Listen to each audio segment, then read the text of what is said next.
Das ist Elber, Giovanni Elber und das 1:0. Jawohl! Giovanni Elber, der Mann dieses Spiels. Und die Handbewegungen zeigen an und die Fingerbewegungen. Ich war's, liebe VfB-Fans. Ich höre nicht. O começo foi... Ele jogava campinho, assim, de vila, né? E depois foi pro Londrina fazer um teste. E no Londrina que ele se destacou, né? Daí o Pagani e o Irã Campos levaram ele para a seleção brasileira de junho. E daí o menino destacou e foi pro Milan, né? Do Milan aí já foi para a Suíça, da Suíça Stuttgart. Do Stuttgart, Bayern de Munique, onde ele até hoje ele trabalha. Foi para mim sempre um sonho ser jogador de futebol. Não que eu tinha assim na cabeça, eu tenho que ser um jogador de futebol profissional. Porque antes de começar no futebol, eu tinha um bom trabalho no Banco do Brasil. Eu trabalhava 4 horas por dia como menor estagiário, eu tinha a possibilidade de estudar, de treinar, de jogar futebol, coisa que eu gostava, mas aí teve o período de agora não dá mais. Ou futebol profissional leva como profissional, ou o Banco do Brasil. Eu acabei indo para o lado do futebol e quando estreiei no profissional, a alegria foi enorme. Você pensar que a sua mãe, seus familiares, seu pai está lá na arquibancada vendo você jogar, o primeiro gol com a camisa do Tubarão, do Londrina, isso é coisa que a gente não esquece. Até hoje eu me arrepio de pensar naquela época, que foi uma época também bastante difícil, porque o Londrina não era conhecido nacionalmente como é hoje como uma equipe. Então, muitos jogadores que jogavam no Londrina eram jogadores que estavam encerrando a carreira. Quando eu cheguei na Alemanha foi no Stuttgart. Foi bacana, já falava alemão pelo tempo que eu passei na Suíça. E quando eu cheguei estava o Dunga, que lá a gente chama de Carlos Dunga, que foi treinador da seleção, jogador campeão do mundo pelo Brasil. Aí eu olhei e falei, puxa vida, eu estou jogando com um Dunga. Que sensação gostosa, gratificante de você saber, pô, eu estou com um cara que joga na seleção do meu país. Então eu acho que eu estou trilhando o caminho certo. E aí o primeiro jogo foi contra a equipe do Hamburgo, eu me lembro, e já no primeiro jogo eu fiz gol para o time do Stuttgart. Já comecei com o pé direito, vamos falar assim.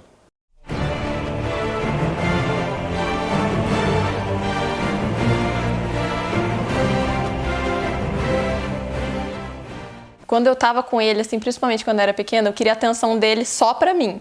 Então a gente saía na rua, às vezes vinha uma criança, assim, pedia autógrafo, pedia alguma coisa, aí eu olhava pra minha mãe assim, e falava assim, eles não têm pai, não? Por que eles querem o meu pai, que não sei o quê? E daí a gente ficava zoando até com isso e tal.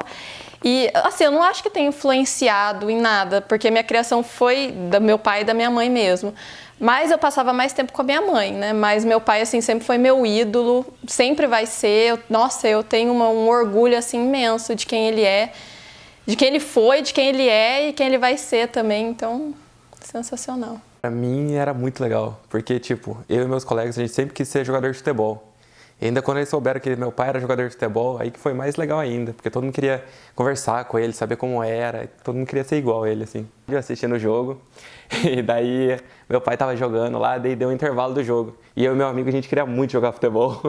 Aí a gente pegou a nossa bola lá, desceu pro campo e começou a jogar no meio de todo mundo lá. Todo mundo que foi pra assistir o jogo começou a ver a gente jogar a partidinha lá, só eu e ele. A França foi muito difícil pra mim, pra minha família, porque a gente não gostava, eu e minha irmã, pelo menos, a gente não gostava da escola, porque era uma escola bem estranha, com uns métodos bem estranhos, e nossa casa era totalmente isolada da cidade, era no topo de um morro, e daí a gente não tinha, tipo, a gente não conversava com ninguém, era só a gente lá. Mas pelo menos a gente ficou muito mais amigo lá, eu e minha irmã, depois da França. O que eu sempre tive comigo é ter a simplicidade, esforço, dedicação, que você pode conseguir os seus objetivos.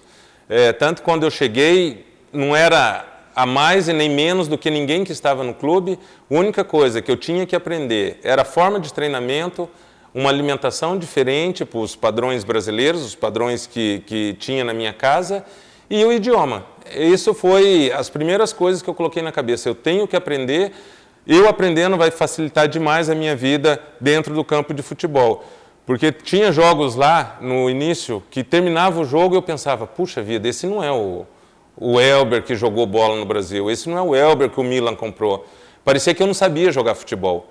As pernas pesavam, tinha fraqueza nas pernas, então foi bastante complicado. Mas com o passar dos tempos, como eu disse, 5, 6 meses, ficaram mais fáceis as coisas e aí depois foi só alegria.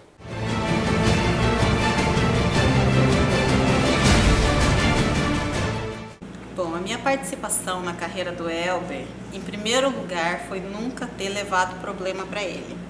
Porque no começo eu dei bastante problema morando fora do país, todo dia eu queria vir embora, e aquele frio e aquela língua que eu não sabia falar, sozinha, não tinha amigo, minha mãe sempre fez tudo para mim, eu me vi lá abandonado. O Elber tinha que trabalhar muito. Aí eu comecei a ver, um dia ele falou, tá bom, chega, você não gostou daqui, então nós vamos embora. Eu largo tudo, eu vou embora, vou começar a trabalhar no Banco do Brasil ou me arrumo um outro emprego. Daí eu pensei, falei, meu Deus do céu, eu vou ser a culpada dele, tudo que ele tentou na vida foi ser jogador, a hora que ele consegue estar num lugar de destaque e tudo, eu vou ser a culpada da ruína dele. Falei, não. Falei, então vamos fazer assim, eu vou pra aula, vou fazer aula de alemão, vou tentar me adaptar nesse país e daí a gente vê o que vai dar. E aí eu comecei, acho que eu tirei aquele peso, assim, tipo, se não der certo, tudo bem, a gente volta. Mas daí eu comecei a gostar, a gente começou a só conversar sobre o que era bom naquele país e o que não era bom no nosso país. Começamos a parar de falar, porque no Brasil é muito melhor, porque aqui é assim. Falei, não, só vamos ver coisa boa na Alemanha. E aí nós começamos e eu acho que esse lado de eu nunca dar problema para ele. Quando meus filhos nasceram, eu não ficava acordando ele de madrugada para ele vir me ajudar. Ele achava que os filhos dele dormiam super bem, porque ele tinha que estar em ordem no outro dia, o corpo, porque trabalhar com o corpo você não pode perder noite de sono, você não tem que ter preocupação, você tem que estar... Eu deixei ele se dedicar 100% para a carreira de futebol dele. E também...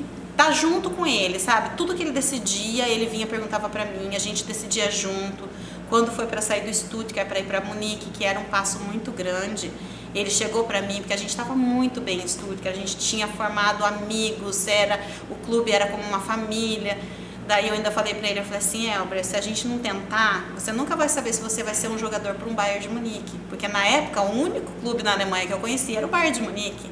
Eu falei, então você está no topo dos clubes alemães. Se você não tentar, aí você vai sempre se arrepender. Poxa, se eu tivesse ido naquela época. Então a gente decidiu junto. Eu falei, vamos enfrentar. Se der errado, a gente volta para outro lugar. Algum outro clube abaixo do Bayern de Munique, a gente sempre vai conseguir.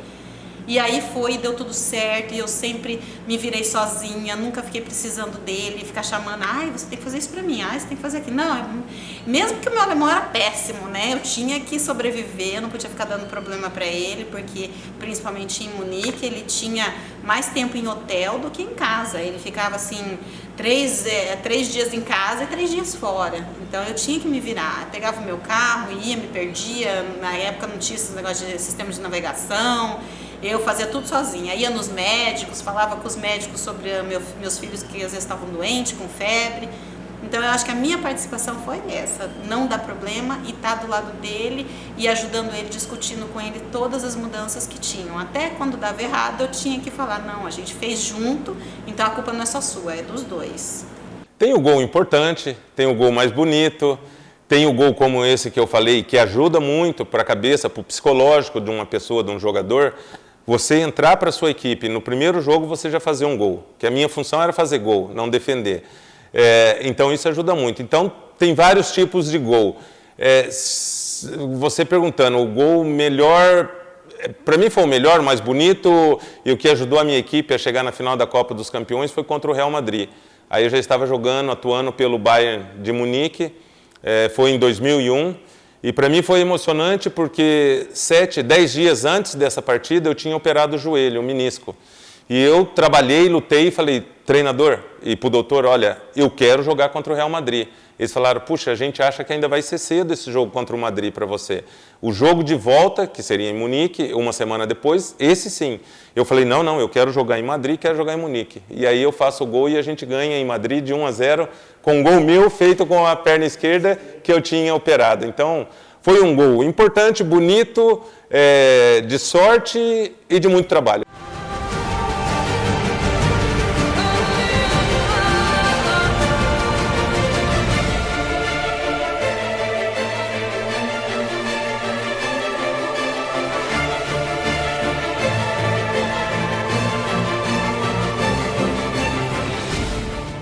O meu marido que levava. Eles iam treinar longe, né?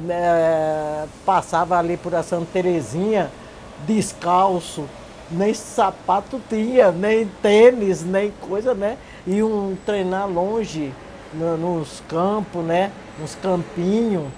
E meu marido levava, tinha vezes que não tinha dinheiro, iam a pé mesmo. E foi a vida dele assim, muito sofrida.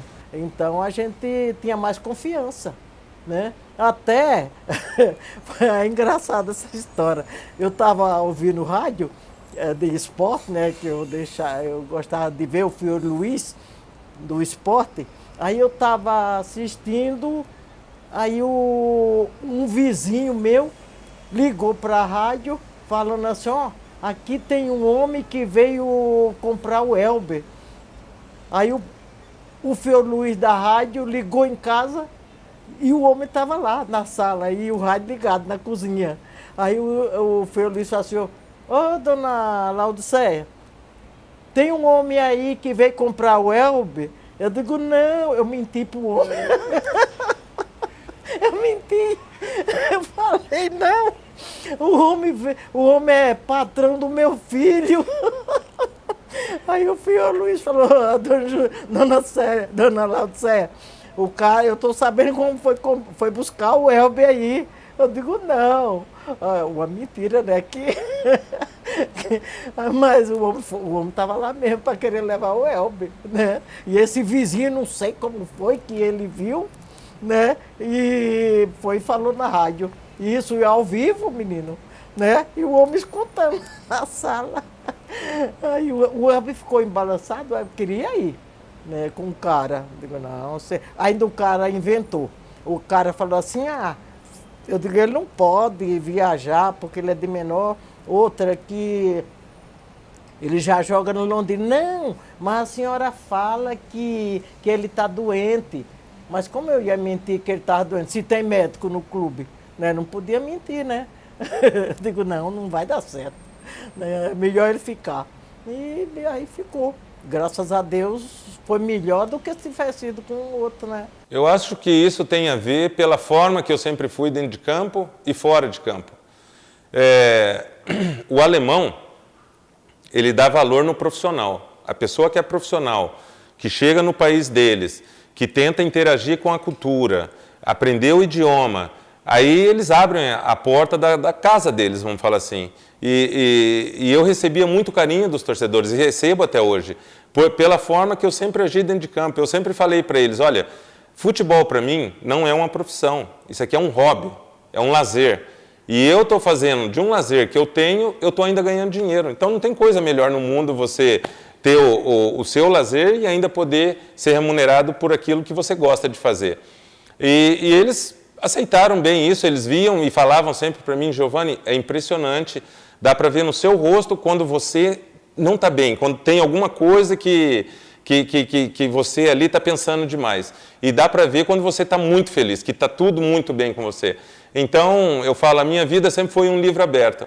A pessoa olhava para mim e já sabia como que eu estava me sentindo naquele momento. Então, uma coisa engraçada que aconteceu na época da Copa dos Campeões, quando eles ganharam, o Bayern de Munique ganhou o título mais importante da Europa, que era a Copa dos Campeões.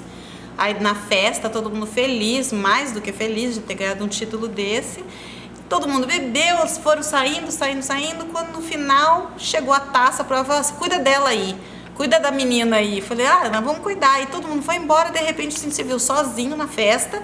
carregando a taça, aquela orelhudona assim da Copa dos Campeões, e fomos pra rua procurar um táxi. Não tinha táxi, nós sentamos no meio-fio, eu, a taça e o Elber. Ficamos sentados lá, falamos assim, gente, cadê um táxi? Não tem um táxi nessa Milão aqui, que nós vamos fazer?